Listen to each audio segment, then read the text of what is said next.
Olá pessoal, o nosso assunto de hoje será a água e os sais minerais. Bom pessoal, em relação à água, nós temos que cerca de 70% da superfície da Terra está coberta por água. E foi também no ambiente aquático que surgiram os primeiros seres vivos. Então, como nós podemos observar aqui na imagem, grande parte do nosso planeta está coberto por água. Daí a sua grande importância para todos os seres vivos. E como o slide ressalta, os primeiros seres vivos, eles se originaram justamente na água, o que também comprova a relevância dessa substância química para a vida em nosso planeta. Além disso, a água também é a substância em maior quantidade nos seres vivos, e o ser humano também é um bom exemplo da importância de água no organismo. Então nós temos que no corpo humano a água representa cerca de 70% do peso do indivíduo. Isso naturalmente varia de acordo com a idade, como vocês podem estar observando aí na imagem à direita do vídeo de vocês. Mas de um modo geral, uma pessoa que tem uma massa de 70 quilos contém quase 50 quilos de água. Então observe aí a grande quantidade de água que pode estar presente no corpo de um indivíduo. E com a idade, como vocês podem observar, essa quantidade de água ela vai mudando. Então, em pessoas muito jovens, como recém-nascidos e crianças, a quantidade de água ela varia de 80% até 70%. E à medida que as pessoas envelhecem, como vocês podem estar observando aqui, né, indivíduos acima de 60 anos já vão apresentar uma quantidade de água menor no seu organismo. Mesmo assim, nós temos que a água ela está presente em grande quantidade no organismo humano e, sem dúvida, ela é muito importante para o bom funcionamento do corpo humano, pessoal. Um fato que comprova isso é o de que não podemos ficar muito tempo sem consumir água. Então, uma pessoa ela consegue sobreviver algumas semanas sem comida, ou seja, sem estar se alimentando. Todavia, ela não consegue ficar muito tempo sem consumir água, em torno aí de 4 a no máximo 7 dias. Ok? Em condições de deserto, como vocês podem observar aqui nessa imagem, o indivíduo geralmente sobrevive bem pouco tempo sem água, em torno aí de 2 dias, no máximo aí 4 dias, né? Dependendo aí da temperatura e das formas como essa pessoa consegue se abrigar no deserto, caso ela fique aí sem água. Então, nós temos que a perda de 20% de água corpórea, que pode ocorrer em situações drásticas, como de altas temperaturas em deserto, pode causar o que? A desidratação do indivíduo. Um quadro que também pode levar ao que? A morte da pessoa. Alguns indivíduos, em dias quentes, costumam praticar exercícios físicos ao ar livre, usando roupas muito pesadas, com o intuito de perder líquido através da evaporação. Só que isso pode ser uma prática perigosa, caso a pessoa acabe sofrendo uma desidratação. Por isso, é muito importante tomar cuidados na hora de praticar atividades físicas ao ar livre, em determinadas temperaturas, né, que podem ocorrer em períodos do dia, como por exemplo próximo do meio-dia ou no início da tarde, onde essas temperaturas elevadas podem ser perigosas aos indivíduos que não tomarem os cuidados devidos para evitar aí uma possível desidratação. Em relação à molécula da água, nós temos que a água ela apresenta uma região negativa, tá? Representada aqui na imagem pelo átomo de oxigênio, como vocês podem estar observando aqui, ela apresenta uma região negativa, e ela também apresenta uma região positiva, representada aqui pelos átomos de hidrogênio, pessoal. Então, é por isso que a molécula de água ela é dita molécula polar, porque ela apresenta polaridade, ou seja, ela apresenta cargas positivas e cargas negativas. Isso acontece devido à distribuição dos elétrons em relação ao centro do átomo.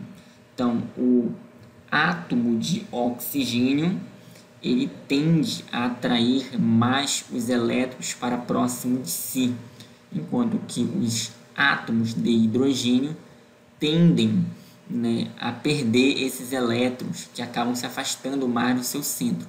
Então, por isso, você tem a formação de cargas negativas próximos do átomo de oxigênio e de cargas positivas próximas aí do átomo de hidrogênio.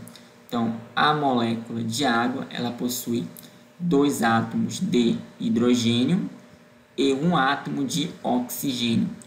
Por isso, a representação química dela como H2O. Aqui na imagem à direita, nós podemos ver que essa polaridade da molécula de água permite interações entre outras moléculas de água e também, como nós vamos ver um pouco mais à frente, da molécula de água com moléculas de outras substâncias químicas.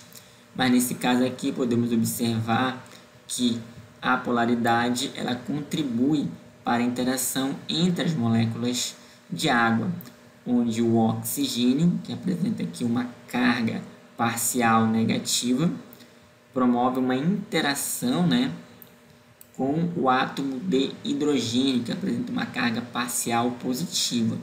Então, aí você tem sinais contrários, carga negativa e carga positiva, tendem a sofrer uma atração. Então, isso propicia que as moléculas de água possam estar interagindo entre si, pessoal. Então, aqui nós temos várias moléculas de água e as interações entre elas.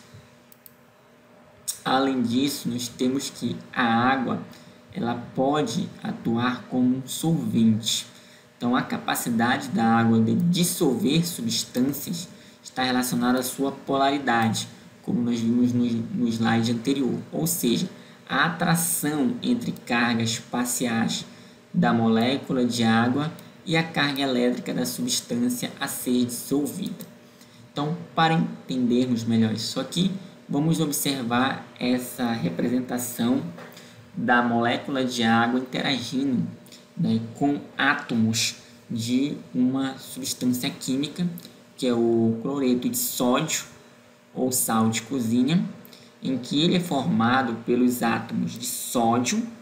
O sódio, quando ele perde elétrons, ele fica com uma carga positiva, e também o sal de cozinha é formado por um outro elemento químico, que é o cloro. Então, ele tende a ganhar elétrons, ficando com uma carga negativa.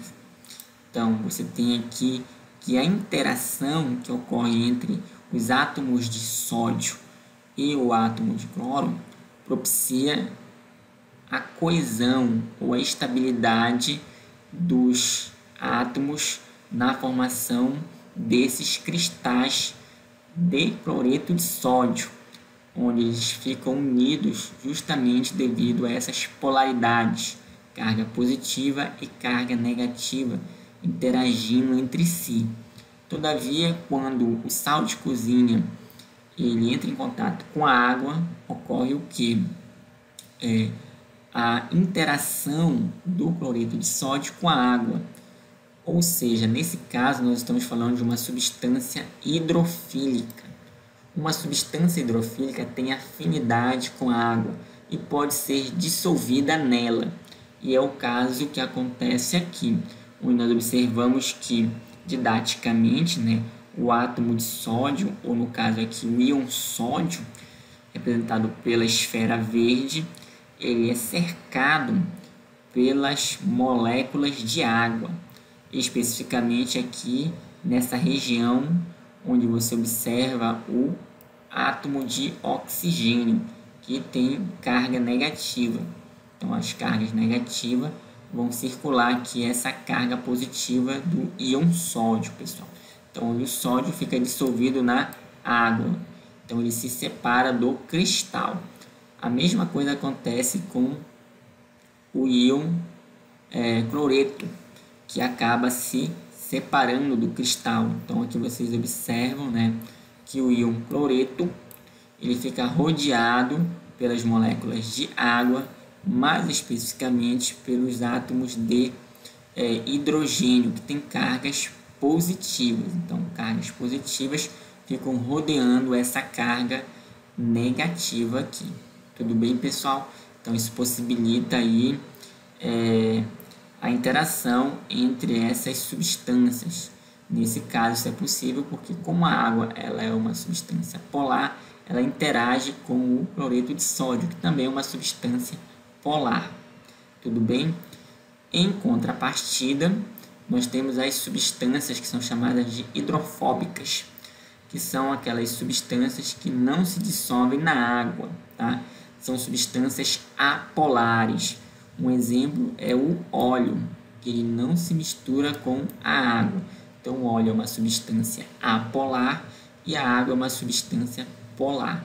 Então, se você observar o óleo de cozinha, quando ele entra em contato com a água, ele não se mistura com ela. Tranquilo, pessoal? A água como reguladora da temperatura.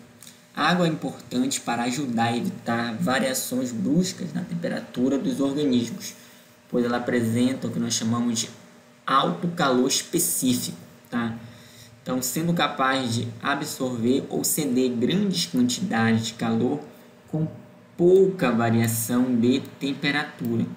Então, pessoal, isso fornece estabilidade para a vida, pois certas moléculas, como as proteínas, né, que são macromoléculas presentes nos seres vivos, que têm muitas funções, como por exemplo função estrutural e também função enzimática, participando de reações químicas, elas só funcionam com temperaturas específicas. Caso contrário, elas perdem a sua função. Então, daí a importância da água ajudar a manter estável a temperatura dos seres vivos. Tudo bem? Em relação aos sais minerais, eles são substâncias inorgânicas formadas por íons, tá? Lembrando aqui que os íons são átomos que ganharam ou perderam elétrons, e esses sais minerais eles são fundamentais para o bom funcionamento do organismo, pelo menos boa parte dos sais minerais, sendo que a sua falta pode causar o quê? Danos ou prejuízos à saúde e até mesmo causar a morte de uma pessoa. Daí a grande importância dos sais minerais na alimentação. Dessa forma, nós vamos ver agora alguns sais minerais e também as suas funções no corpo humano, além das principais fontes desses sais minerais. Então, eu destaco para vocês aqui na imagem algum desses sais. Existem outros, tá? Então, aqui, por exemplo, nós temos um sal mineral muito importante, que é o cálcio. Aqui eu vou destacar algumas funções desse sal mineral, né? Que seria aqui, a formação e manutenção de ossos e dentes, tá? Ele também é importante para a contração muscular, para a coagulação sanguínea e também na transmissão de impulsos nervosos, pessoal. E o cálcio ele pode ser encontrado em produtos, né, chamados de produtos lácticos, né, produtos que contêm leite na sua composição. Aí você tem o queijo, você tem também todos os derivados do leite que contêm cálcio em grande quantidade, pessoal. Além disso, nós também temos um outro sal mineral muito importante, que é o fósforo. Ele é importante, né, na formação e manutenção de ossos e dentes, tá? Entre outras funções, como vocês podem estar observando aqui no slide, ok?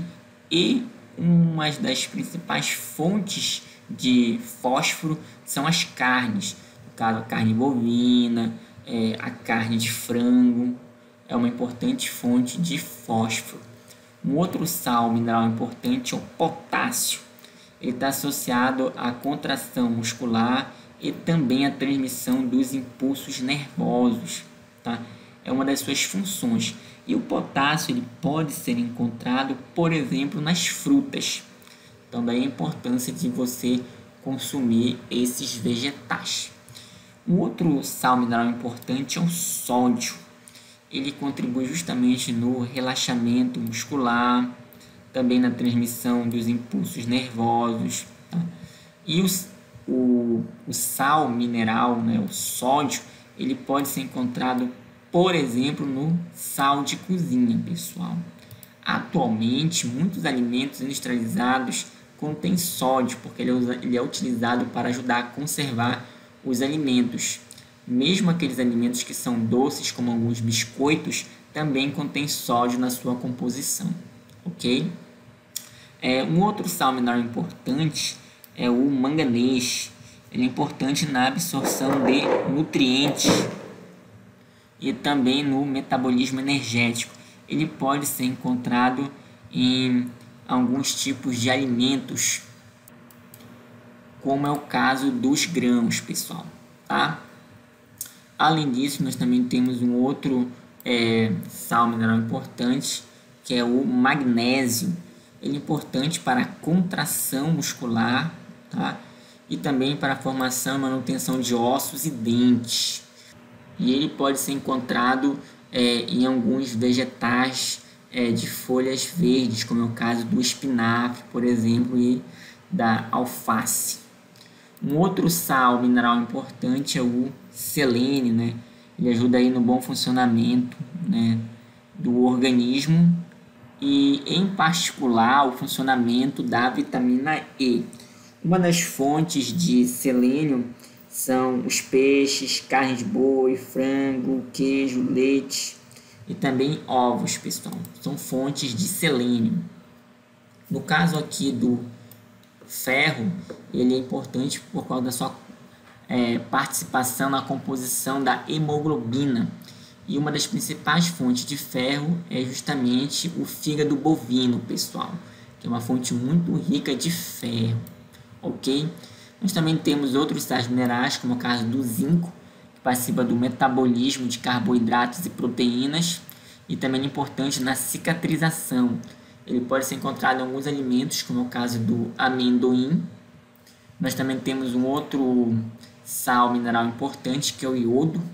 Ele é essencial no funcionamento da tireoide e pode também ser encontrado além de alimentos naturais, como é o caso de peixes, e também pode ser encontrado no sal de cozinha, tá? E também nós temos aqui, né, encerrando essa parte aqui, um outro sal mineral importante, que é o caso do cobre. Ele contribui na formação da hemoglobina e pode ser encontrado em alimentos, como é o caso das castanhas. Então, a castanha do Pará é uma fonte muito rica de cobre. Tudo bem, pessoal? E aqui, finalizando, né, um outro sal importante é o caso do cloro. Ele é importante no equilíbrio hídrico, tá? E ele também pode ser encontrado no sal de cozinha. Tá ok, pessoal? Então, isso aqui é um resumo dos principais sais minerais e algumas das suas fontes, tá? É importante ressaltar, né, que alguns desses alimentos, como o caso das frutas, contêm vários sais minerais, ok? Então, obrigado pela atenção.